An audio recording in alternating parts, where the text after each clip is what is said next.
হযরতে হামজা যে জান্নাতে গেছে এটা বিশ্ব নবী তার ছোট মেয়ে হযরতে হামজার ছোট মেয়েকে চোখে দেখিয়েছেন পর্যন্ত। ডাক দিয়ে বলে, ভাই মুহাম্মদ সাল্লাল্লাহু আলাইহি ওয়াসাল্লাম, আমার বাবা শহীদ হয়ে গেছে, তাকে 70 টুকরার উপরে করা হয়েছে, তার লজ্জাস্থান পর্যন্ত 3 টুকরা করেছে, কলিজা বের করে চিবিয়েছে। আমার কোনো আফসোস নেই, আমার বাবা যদি জান্নাত পায়, আমার বাবা জান্নাতে গেছে, এটা আপনি আমার দেখান। নবীজি বললেন, বোন আমার, আমি এটা দেখাবো কি করে?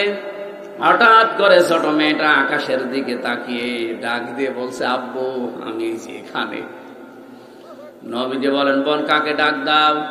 ছোট্ট মেয়েটা বলে, ভাইজান আমি দেখতে পাচ্ছি আকাশের ভেতরে আমার বাবা পাখিদের সাথে পাখা লাগিয়ে উড়ে বেড়াচ্ছে। বিশ্ব নবী বলেন, বোন আমার, এটা আকাশ না, এটা আল্লাহর জান্নাত, ফেরেশতাদের সাথে পাখা লাগিয়ে তোমার বাবা উড়ছে। কোরআনে কারীম জানিয়েছে, ওয়ালা তাহসাবান্নাল্লাযীনা কুতিলু ফী সাবিলিল্লাহি আমওয়াতা বাল আহইয়াউন ইনদা রাব্বিহিম ইরযাকুন। সূরা আলে ইমরানে আছে 4 নাম্বার পারা 11 নাম্বার পৃষ্ঠা 9 নাম্বার লাইনে, কোন মানুষ যদি আল্লাহর রাস্তায় মারা যায় তাকে মৃত বলবা না, মরে গেছে কথা বলা যাবে না, বলবা ওই লোকটা জিন্দা। শুধু জিন্দা না, আল্লাহ তাকে খাবার খাওয়ায়। এই সভাপতি সাহেব যদি এখন মারা যায়, যদি ঈমান নিয়ে মরে, কবরে থাকবে, ঘুমিয়ে পড়বে, কিয়ামতের দিন সিংহায় ফটকার দিলে উঠবে, এই শেষ, আর কিছু নেই। আর কিছু আছে না? নেই, আর কিছু নেই। কিন্তু শাহাদতের মরণ যদি পায়, মরণের সঙ্গে সঙ্গে উনি আর ঘুমাবে না, উনি জিন্দা জীবিত, কিয়ামত পর্যন্ত আল্লাহ ওনাকে খাবার খাওয়াবে। কারণ ঘুমিয়ে থাকলে খাবার খাওয়া, এক কথা বলেছি না কেন? জীবিত থাকলে, জেগে থাকলে খাবার লাগে, আর খাবার খেলে মানুষের রক্ত, গোশত, মাংস তৈরি। আরো বলে, হযরতে হামজা শহীদ হওয়ার 30 বছর পর তার কবরটা ভেঙে গিয়েছিল। মদিনা একবার প্রচন্ড ঢল হওয়ার কারণে কবর ভেঙে পানির স্রোতের সাথে রক্ত ভেসে আসছিল। ওই ছোট বয়সে তার সাথে যারা যুদ্ধ করেছিল জিহাদের ময়দানে, তারা আজ বড় হয়ে গেছে। রক্ত অনুসন্ধান করতে গিয়ে দেখে 30 বছর আগে নবীজির চাচা হামজা যেখানে যেখানে কোপ লেগেছিল শরীরে, ওই জায়গা দিলে এখনো ফিনকি দিয়ে রক্ত বের হচ্ছে। লক্ষ্মীপুরবাসী মানুষ খাবার যদি না খাবে, রক্ত পেল কোথায়? এক কথা বলে না কেন? এই জন্য হযরতে হামজা যে জান্নাতি হয়ে গেছে, হযরতে আব্বাস যে জান্নাত পেয়েছে, আমাদের কোন সন্দেহ? বলেন তো, 2 জন চাচা শুধু ভালোবাসা দিয়ে মহব্বত করে অনুসরণ না করে গেছে কোথায়? আর 2 জন চাচা ভালোবাসা তো মাস্ট বি তাদের ছিল, পাশাপাশি অনুসরণ করে 2 জনেই জান্নাত পেয়ে গেছে। এরা এমন ভালোবাসা মহব্বত দেখাচ্ছে, আশেকে রাসূল নাম দিয়েছে, অথচ বিশ্ব নবী মুহাম্মদ রাসূলুল্লাহকে গালি দেওয়া হয়, আর ওরা বসে বসে আঙ্গুল চষে। ভণ্ডামি চিটারি বাদ দেন। নাম দিয়েছে ইংলিশ বাংলা, নূরে বাংলা, আবার ভুল ধরে। তোর এলেম কতটুকু আছে, এসে বস। আন্দাজে আগে নেই পরে নেই, এক কথা শুনি।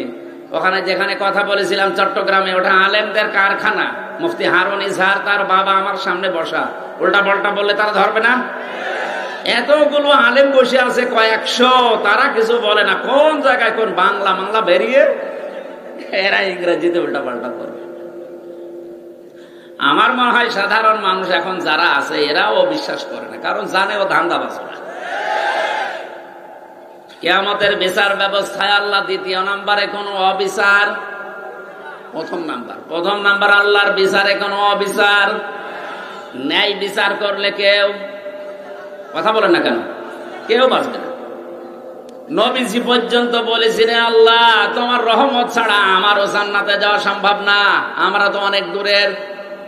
অথচ তার আগে পরের সব অপরাধ কি বলেন? এই জনের জান্নাত যদি কিয়ামতে পেতে চায়, আল্লাহ ন্যায় বিচার করলে তো পাবো না। 3 নম্বরে আল্লাহ যদি কাউকে মাফ করে দেয়, সে লোকটা জান্নাত পাবে। এই জন্য মাফ পাওয়ার জন্য কোনো ওসিলা লাগবে। আমাদের জীবনে আজকের এই ময়দানটা যেন ওসিলা হয়ে যায়, বলেন আমিন। খলিফাতুল মুসলিমিন এরকম ওসিলা খুঁজতেন হযরতে ওমর। তার জীবনীতে পড়েছিলাম, সন্তানটাকে ভর্তি করলেন মাদ্রাসায়। হযরতে আব্দুল্লাহ ইবনে ওমর ওই দেশের প্রধান বিচারপতি, ওই সময় হযরতে আলী তার সন্তান হোসাইনকেও দিলেন মাদ্রাসায়। বারবার টেবিলের ওপর থেকে কলম ফেলে দিচ্ছিলেন। ডাক দিয়ে বলে, আব্দুল্লাহ কলম তুলে দাও।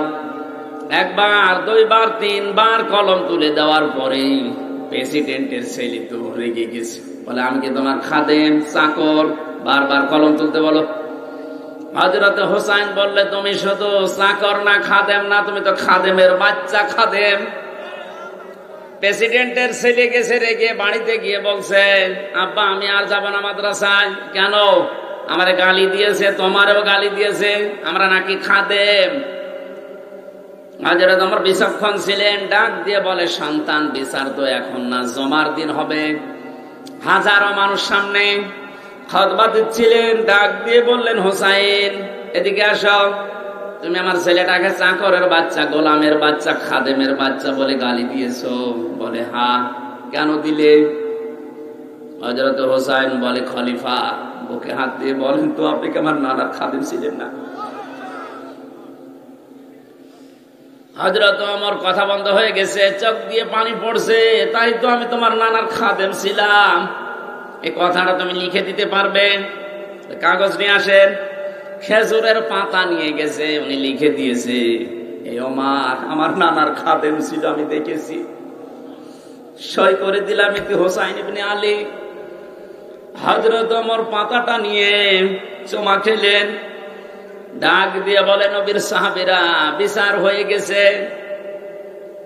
ছোট মানুষ আব্দুল্লাহ তো বোঝে না, বলে, বাবা তুমি তো বিচার শুরুই করলে না, কি করে হয়ে গেল? খলিফা বলে, সন্তান যে বিচার করেছি এটা দুনিয়া না, আখিরাতেও কাজে লাগবে। আমি মারা যাওয়ার পরে এই কাগজটা আমার কাফনের ভেতরে দিয়ে দিও। কিয়ামতের ময়দানে আমার যদি কিছুই আল্লাহর ভালো না লাগে, এই কাগজটা দেখাবো। আর রব্বুল আলামিন তুমি এই কাগজের দিকে তাকাও, তোমার নবীর নাতি লিখে দিয়েছে আমি নাকি নবীর খাদেম ছিলাম। এই ওসিলায় হয়তো তুমি আমাকে মাফ করে দাও।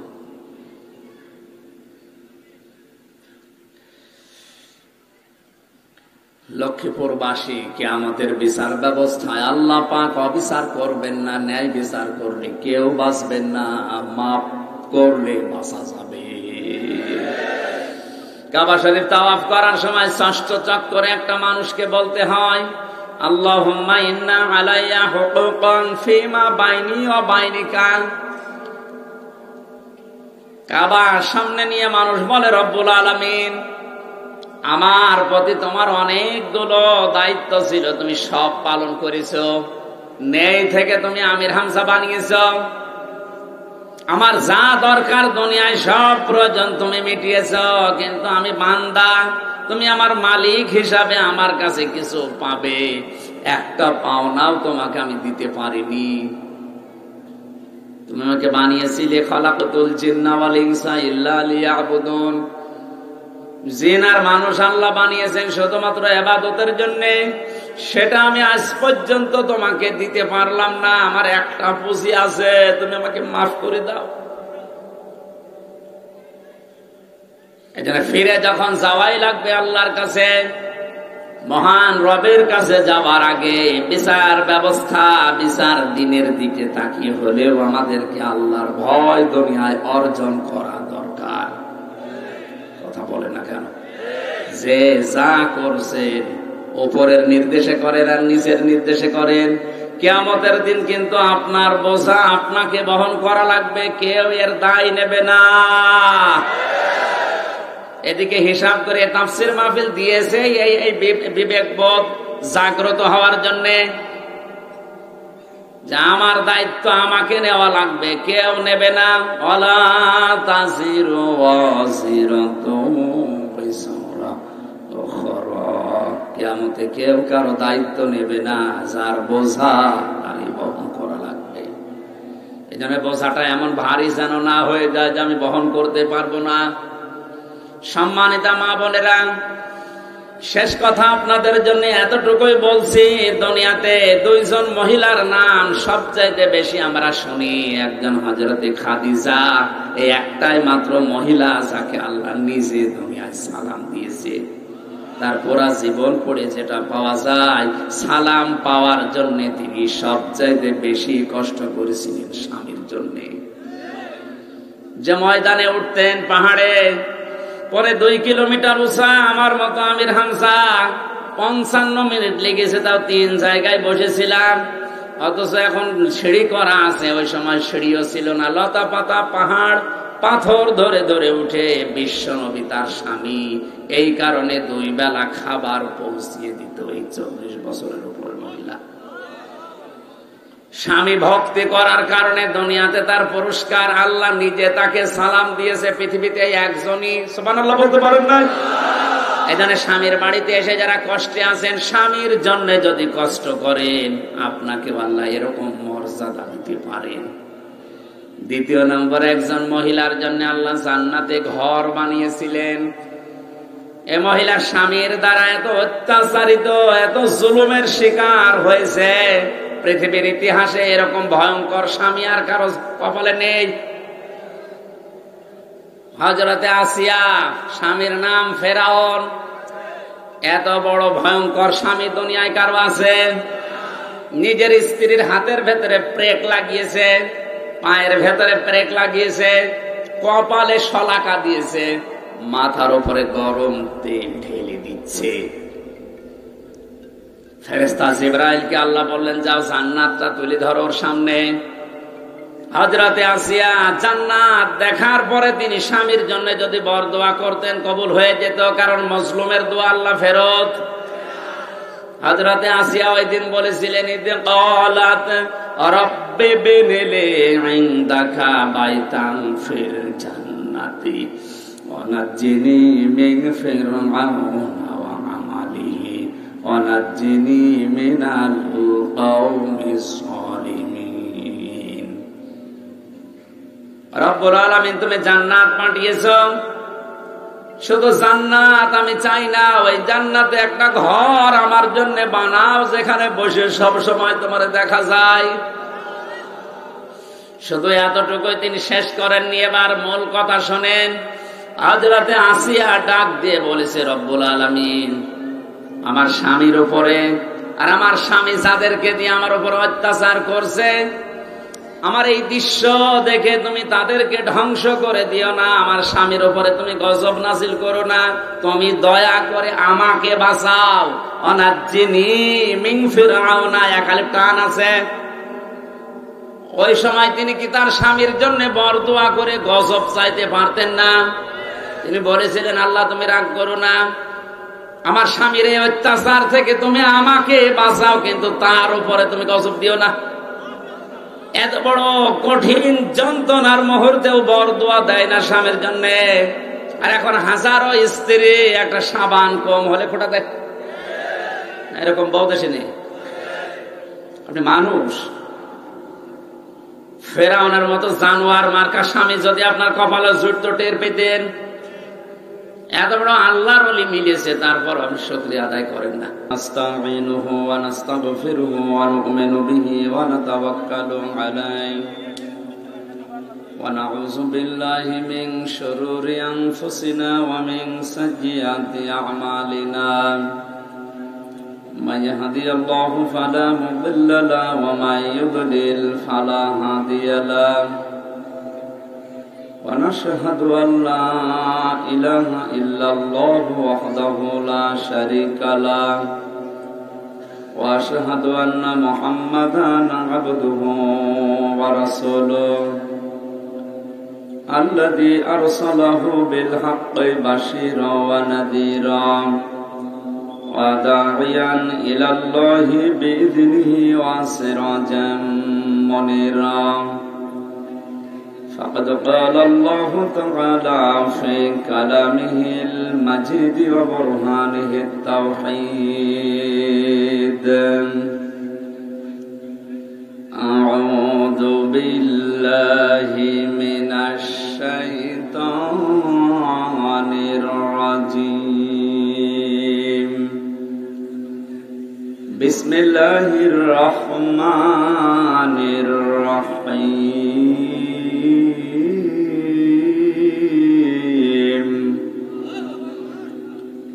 واتقوا يوما ترجعون فيه إلى الله ثم توفى كل نفس ما كسبت وهم لا يظلمون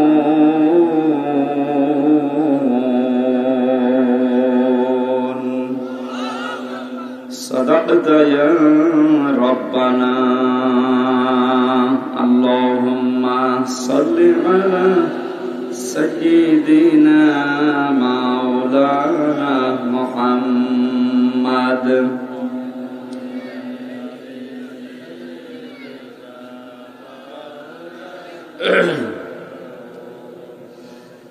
আলহামদুলিল্লাহ বাংলাদেশের ঐতিহ্যবাহী জেলা লক্ষ্মীপুর সদর থানার অন্তর্গত বক্সি চৌকিদার বাড়ি জামে মসজিদ প্রাঙ্গণে যুব সমাজ কর্তৃক আয়োজিত তাফসীরুল কোরআন মাহফিলের সুনামধন্য সভাপতি বীর মুক্তিযোদ্ধা জনাব নুরউদ্দিন নূর নবী চৌধুরী আতালাল্লাহু উমরাহু ওয়া বারাকাল্লাহু ফি হায়াতি।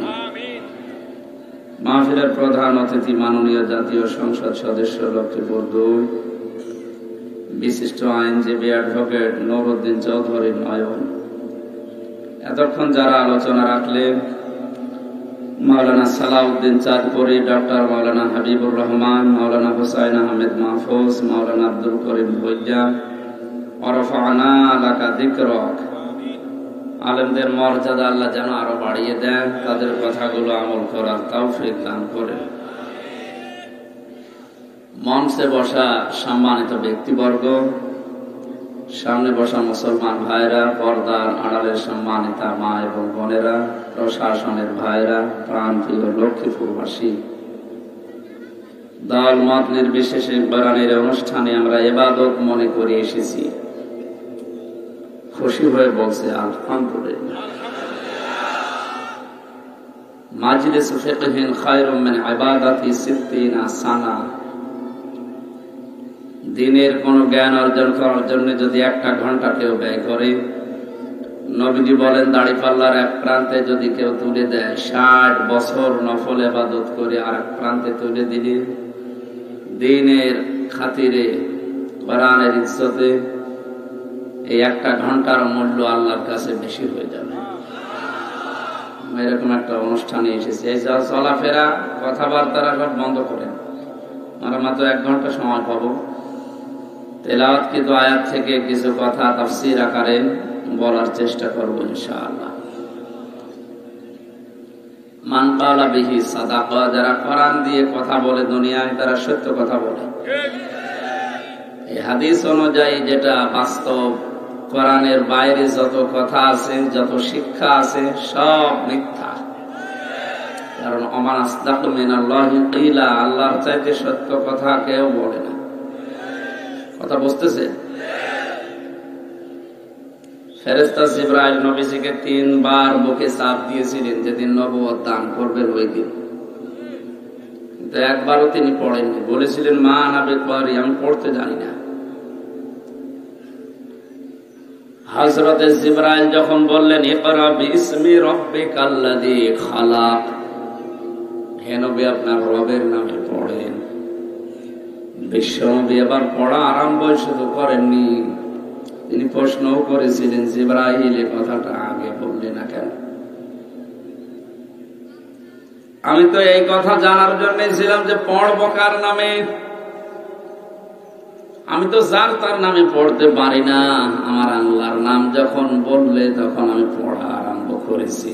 ইকরা বিইসমি রাব্বিকাল্লাযী খালাক, খালাকাল ইনসানা মিন আলাক। 5টি আয়াত তিনি সরাসরি পড়লেন জিবরাইলের সাথে।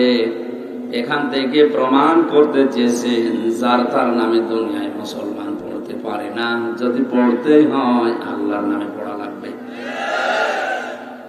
এই জন্য শিক্ষা ব্যবস্থায় যারা আছে তাদের দায়িত্ব 96% মুসলমানের দেশে শিক্ষা ব্যবস্থা চালু করতে হলে আল্লাহর নামে চালু করা দরকার। আমার কথার অর্থ হয়তো বোঝা গেছে নাকি নিচে নামা লাগবে? ঠিক আছে, ঝামেলায় আছে, আপনারা বুঝে ফেললেই হবে। কারণ আল্লাহর চাইতে সত্য কথা দুনিয়ায় কেউ বলে না। আমরা যদি কথা শুনতে চাই, বলতে চাই, কার কথা শুনবো?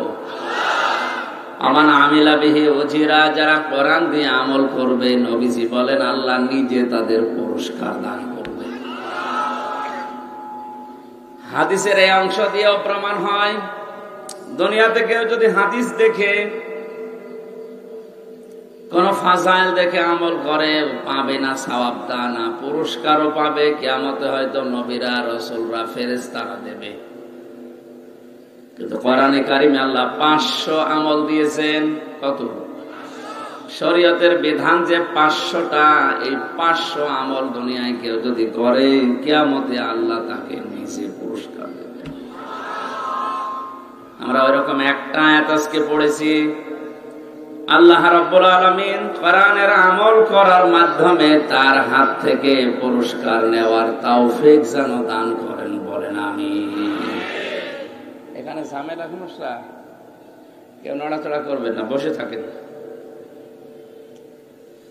আমান হাকামা বিহি আদালা, যারা কোরআন দিয়ে বিচার ফায়সালা করে, এরা ন্যায় বিচার কায়েম করতে পারে।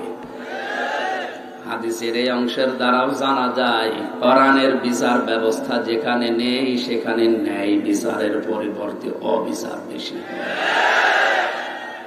এর বাস্তব সাক্ষী আজ আমরা। কি যে কি দিয়েছে আমি নিজেও জানি না। মাঝখান থেকে 3টা বছর আমার জীবন থেকে হারিয়ে গেল, বলে সুবহানাল্লাহ।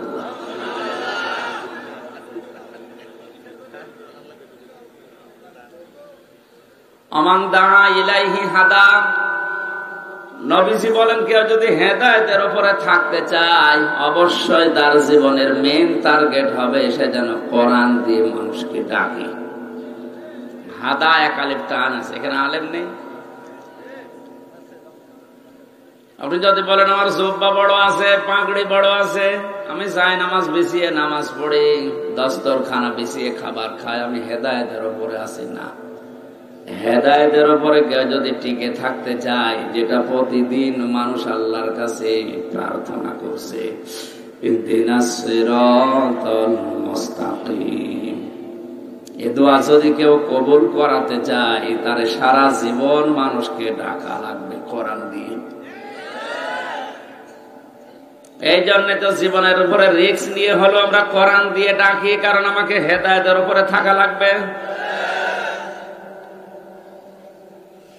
আল্লাহর নবী বলেন বাল্লিগু আন্নী ওয়ালাউ আয়া, যদি একটা আয়াত তোমার জানা থাকে ওটা পৌঁছিয়ে দাও।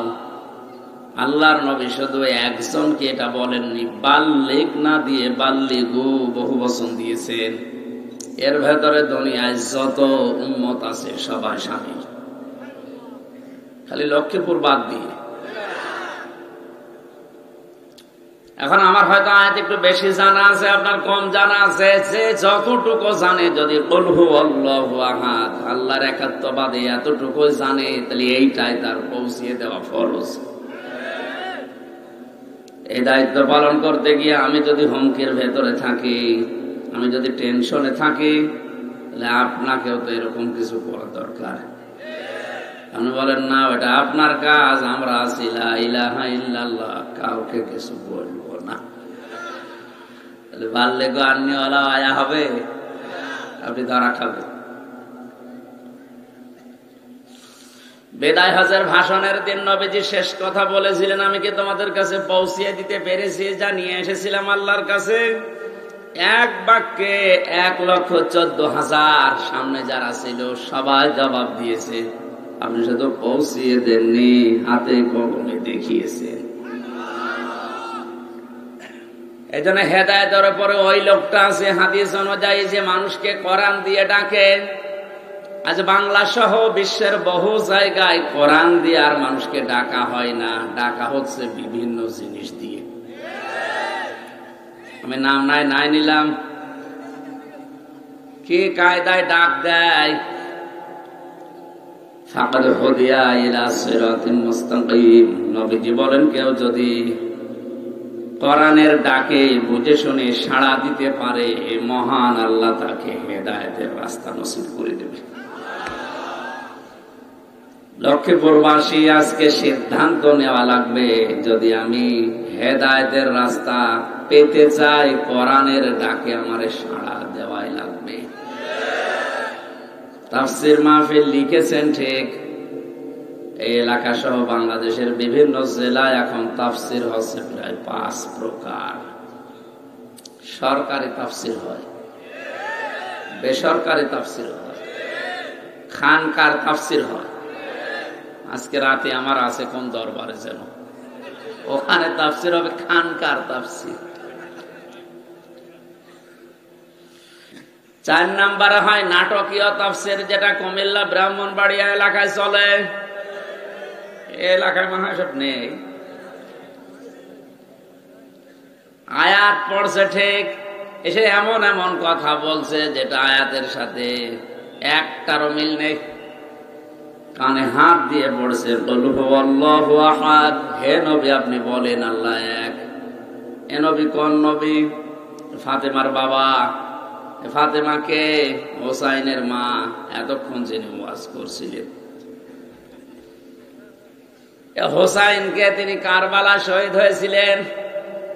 এবার আমি আপনাদেরকে 2 ঘন্টা হোসাইনের জীবনী শোনাবো, তাও আসল জীবনী না, আসল কথাগুলো বাদ দিয়ে কোথা থেকে কি পায় সেইটাই নিয়ে জুড়িয়ে উনি 2 ঘন্টা কাটিয়েছে, নিজেও বোঝেন আর সামনে যারা জোড়া বোঝে।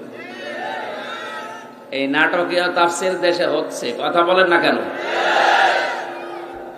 সরকারি বেসরকারি নাটকীয় খানকা কোন তাফসীর আমরা না, আমরা লিখেছি তাফসীরুল কোরআন মাহফিল, কোরআনিক তাফসীর। এখানে দরকারি যেটা চেষ্টা চালাবো ইনশাআল্লাহ। আমরা যেখান থেকে কথা শোনার জন্য এসেছি তার নাম আল কিতাব। নাম কি? এ কোরআনের 55টার উপরে নাম আছে, 4টা নাম প্রসিদ্ধ, তার ভেতরে আল কোরআন, আল ফুরকান, আল জিকির, আল কিতাব। খুব ভালো করে খেয়াল করবেন, আমার ওয়াজ আর 2 মিনিটের ভেতরে মোলটা হয়ে যাবে, একটু খেয়াল করেন। কোরআনের নাম বললাম 55টার উপরে, মেন নাম যেগুলো সচরাচর বেশি চলে কয়টা? আল কোরআন, আল ফুরকান, আল জিকির, আল কিতাব। কোরআনে কারীম জানাচ্ছে, যালিকাল কিতাবু লা রাইবা ফীহি হুদাল লিল মুত্তাকিন। এই যে একটা কিতাবের ভেতরে সন্দেহ তো দূরের কথা, সন্দেহের লেশ পর্যন্ত নেই। এই কথা বলার আগে আল্লাহ আল কিতাব দিয়ে আলিফ লাম লাগিয়ে দিয়েছেন। যারা আরবি গ্রামার বোঝে আলেমরা জিজ্ঞাসা করবেন, আলিফ লাম খেলা করার জন্য লাগানো হয় না। কিতাবের আগে আলিফ লাম দিয়ে এটাই আল্লাহ জানাতে চেয়েছে, একটাই মাত্র কিতাব মানুষকে হেদায়েত দিতে পারে, পথ দেখাতে পারে। দুনিয়ায় এমন কোন কিতাব এখন আর নেই যেটা মানুষকে হেদায়েত দিতে পারে, শুধু কোরআন ছাড়া। আয়াতের ব্যাখ্যায় হাদিস এসেছে, মানিত্তাবাআল হুদা বিগাইরিল কোরআন আদাল্লাহুল্লাহ। তিরমিজি শরীফের হাদিস। নবীজি বলেন, কোরআন বাদ দিয়ে যদি পৃথিবীর কোন জায়গায় কেউ ভালো হওয়ার নিয়তেও যায়, ওকে আল্লাহ নিজে দায়িত্ব নিয়ে গোমরা বানিয়ে দেবে। শব্দের দিকে খেয়াল করেন, আদাল্লা ইউদিল্লু বাবে ইফআল। যদি দল্লা শব্দ দিত, দাল্লা ইয়াদিল্লু অর্থ হতো আপনি নিজেই নিজেকে খারাপ বানিয়ে ফেলেছেন। বাবে ফাল থেকে আসার কারণে বাংলা অর্থ দাঁড়িয়েছে আপনি হয়তো ভালো হওয়ার নিয়তে কোনো জায়গায় গিয়েছিলেন, কিন্তু কোরআনে কারিমের কর্মসূচি, পদ্ধতি, নিয়ম নীতি সেখানে ছিল না। এই জন্য আল্লাহ নিজে দায়িত্ব নিয়ে আপনাকে আরো খারাপ বানিয়ে দেবে। মগজ যাদের মাথায় আছে চিন্তা করেন তো, হেদায়েত দেওয়ার মালিক আমি আমির হামজা কে? এখন উনি যদি দায়িত্ব নিয়ে আপনাকে আরো গোমরা বানিয়ে দেয়, তো কোন বাবা আপনার পথ দেখাবে? কথা বলে না কেন? তাহলে এই হাদিস থেকে যেটা শিক্ষা নেওয়ার বিষয়, আজকের এই ময়দানে এটা যদি রেকর্ড হয়ে সারা দুনিয়া ছড়াবে, সবাইকে উদ্দেশ্য করে বলছি হাদিস দিয়ে, কোরআন যেখানে নেই, কোরআনের কর্মসূচি চলে না, ওই রকম দরবার যদি আমার বাবাও খোলে, ও দরবারে আমি নেই। কোরআন যে দলে চলে না, কোরআনের কর্মসূচি দিয়ে দল বানায়নি, ও দলের প্রতিষ্ঠাতা আমার বাবাও যদি হয়, ও দলে আমি নেই। ওখানে যদি আমি থাকি, ভালো হওয়ার নিয়তেও থাকি, আমাকে খারাপ বানাবে কে? ওয়াজ তো হয়ে গেছে, এরপরেও যদি বলেন ওয়াজ করে না, কি করবো? এটাই তো আসল ওয়াজ। মাথায় যাদের মগজ আছে তারা কিন্তু ওয়াজ বুঝে ফেলেছে যে আসল ওয়াজ এটা। কোরআন যেখানে নেই আমরা ওখানে। দেশে এত দল থাকে, কত দলের ভেতরে দেখছি, কত দরবারে দেখছি, বিশাল বিশাল আয়োজন, কিন্তু কোরআনের কর্মসূচি ওখানে চলে না। এই জন্য মানুষ ভালো হওয়ার নিয়ত গেলে আরো খারাপ হয়। এই খারাপ বানাচ্ছে আমির হামজা কে? কেন? কোরআন শরীফ নেই, তুই গেলি কেন? এর বাস্তব প্রমাণ আমার কুষ্টিয়ার লালনের মাজার। হাজার হাজার মানুষ বছরে 2 বার করে যাচ্ছে ওর জন্ম বার্ষিকী, মৃত্যু বার্ষিকী করার জন্য, অথচ কোরআন ওখানে চলে না, কোরআনের নিয়ম নীতিও নেই। আমার মনে হয় সারা দেশ কড়িয়ে যাই কয় কেজি গাঁজা পাবেন, ওখানে পাওয়া যাবে।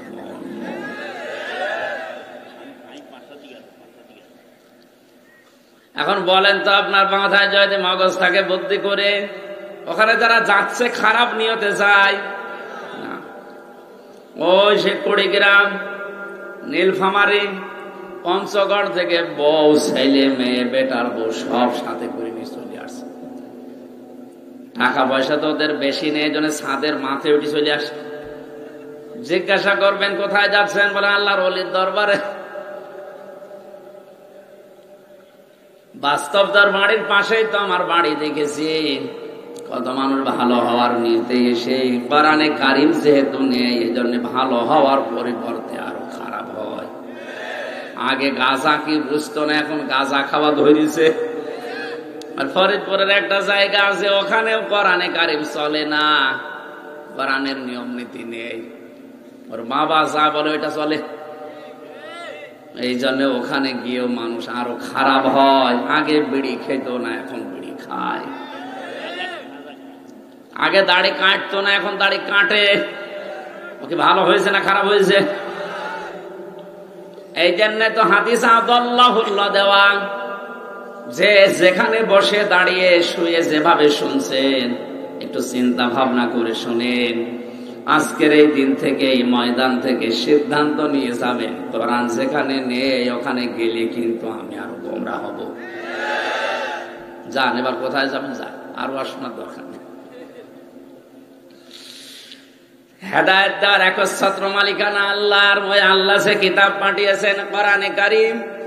সূরা বাকারার 281 নম্বর আয়াত, একটা মাত্র আয়াত আমরা পড়েছি, তাফসীর আকারে এবার শুরু করছি। দরুদ আর সালাম বিশ্বনবীর পাঠ করে এবার শুরু করেন। ফাউযু বিল্লাহি মিনাশ বিসমিল্লাহির রহমানির রহিম।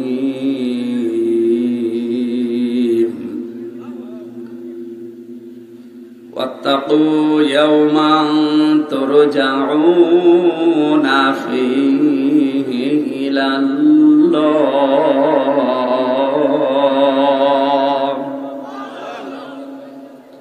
আল্লাহ পাক বলেন ভয় করো এমন একটা দিনকে, যেদিনকে তোমাদের সবাইকে ফিরিয়ে দেওয়া হবে আল্লাহর নিকটে।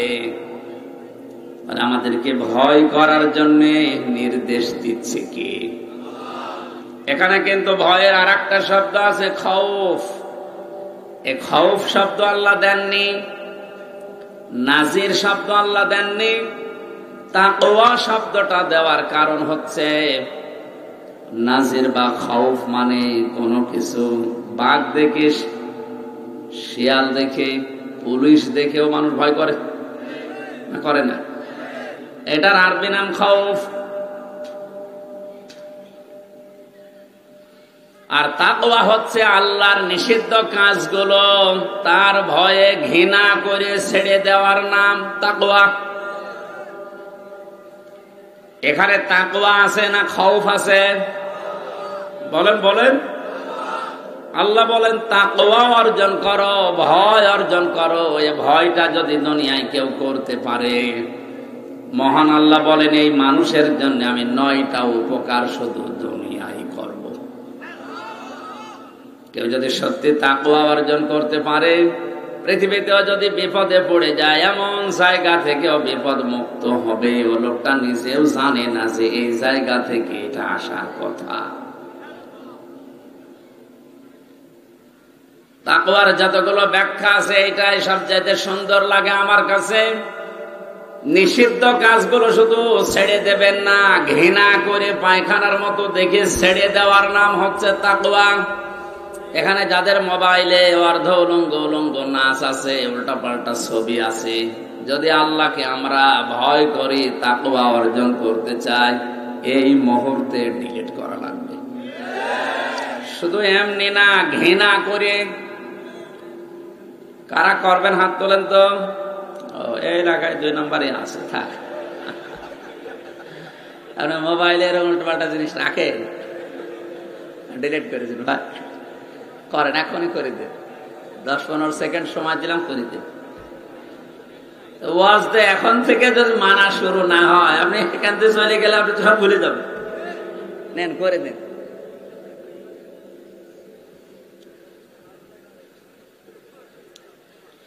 দুই নম্বরের শব্দ হচ্ছে ইয়াউমান, এমন একটা দিন। আমরা এই দিনের সবাই নাম জানি, এটা কিয়ামতের দিন। কিসের দিন? বিচারের যে দিনটাকে মালিক ইয়াউমিদ্দিন। আল্লাহ পাক বলেন কিয়ামতের একচ্ছত্র মালিকানা আমার। মান যাল্লাযী ইয়াশফাউ ইনদাহু ইল্লা বিইযনি, আমার হুকুম ছাড়া ওদিন কেউ কথা বলতে পারবে না। অথচ এই আয়াত দুটো বাংলাদেশে থাকার পরেও হাজারো পীর নামে কলঙ্ক, এরা এই আয়াতকে মানুষকে ভুল বুঝিয়ে বলে কিয়ামতের দিন আমি আছি, তোর চিন্তা নেই। বাংলার মুসলমানেরা কিয়ামত কায়েম হলে বিচার ব্যবস্থা যেদিন শুরু হবে, আল্লাহর প্রথম নাম্বার এই মানুষকে আল্লাহ ডাকবে 5 জন করে, না একা একা? বলেন বলেন। আকুল্লুহুম আতিহি ইয়াউমাল কিয়ামাতি ফারদা। সূরা মরিয়ম 16 নম্বর পারার 10 নম্বর পৃষ্ঠার 15 নম্বর লাইনের 95 নম্বর আয়াত। আল্লাহ বলেন কিয়ামতে প্রতিটি মানুষকে আমি একা একা, স্রেফ একা একা ডাকবো। তাহলে যারা এ কথা বলে কিয়ামতে আমার পীর সাহেব 50,000 মানুষ নিয়ে মুরিদ নিয়ে আসবে, এটা মিথ্যা কথা। বলেন বলেন। প্রত্যেকটা মানুষ আসবে কয়জন করে? স্রেফ একা দাঁড়ানো লাগবে আপনাকে। সুম্মা তুওয়াফা কুল্লু নাফসিন মা কাসাবাত, যে যা অর্জন করেছে দুনিয়ায় তাকে ওই পরিমাণ উজরত দেওয়া হবে। ওয়াহুম লা ইসলামুন, কারো উপরে জুলুম করা হবে না। এই আয়াত দ্বারা বোঝা যাচ্ছে কিয়ামতের দিন আল্লাহ বিচার ব্যবস্থা কায়েম করবে। কথা বলে না কেন? আল্লাহর বিচারের সিস্টেম হচ্ছে 3টা। কয়টা? 1 নম্বরে ডাকবে কয়জন করে? 2য় নম্বরে এবার আর একা না। আল্লাহ রাব্বুল আলামিন বলেন ইয়াউমা নাদউ কুল্লা উনাসিম বিইমামিহিম। এই এবার আর একা না, দ্বিতীয় নাম্বারে প্রতিটি মানুষকে ডাকা হবে তার নেতার সাথে। কার সাথে? ইমাম মানে মসজিদের ইমাম শুধু না, যার নেতৃত্বে দুনিয়ায় আপনি চলতেন ওই লোকটার সাথে আপনাকে আল্লাহ ডাকবে, যার আদর্শ মেনে চলতেন। আমি আপনার বিবেকের কাছে বলছি, যেই লোকটার পেছনে আপনি থাকেন, কিয়ামতে দ্বিতীয় নাম্বারে যখন আপনাকে আল্লাহ ডাকবে, আপনার সামনে থাকবে আপনার নেতা। আপনি বলেন তো, ওর দিকে তাকালে আল্লাহ ওকে মাফ করবে?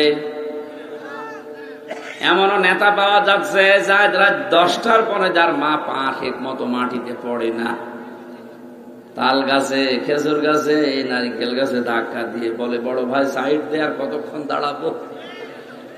এই যার চরিত্র, আর বাকিটা আমি নাই নামলাম। এরকম মানুষের পেছনে থেকে আপনি স্লোগান দিচ্ছেন, ওর দিকে তাকিয়ে তো আল্লাহর রাগ হয়ে যাবে, আপনার পর্যন্ত আশা লাগবে। এরপরেও যদি কারো বিবেকবোধ জাগ্রত না হয়, আমার মনে হয় বিবেকের উপরে কুকুরে পোশাক করিস। বলছে ঠিক।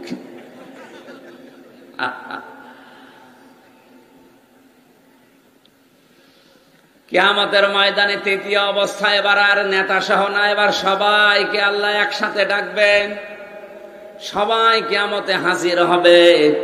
মহান আল্লাহ পাক বলেন, কিয়ামতের এই বিচার ব্যবস্থায় 3 রকম বিচার হবে। 1 নম্বরে আল্লাহ যদি কারো উপরে জুলুম করে, আল্লাহর বিচার ব্যবস্থায় কোন জুলুম বলে কিচ্ছু, অবিচার, বলেন বলেন, আল্লাহর বিচার ব্যবস্থায় কোন অবিচার? পৃথিবীর বিচার ব্যবস্থায় অবিচার আছে না নেই? হাদিসের দ্বিতীয় পয়েন্ট যেটা বলেছিলাম 3 নম্বরে, যে আমান হাকামা বিহি আদিলা বা আদালা, কোরআনের বিচার ব্যবস্থা যতদিন কায়েম না হবে, প্রতিটি জায়গায় প্রতিটি মানুষ ন্যায় বিচারের তুলনায় অবিচারে পড়বে বেশি।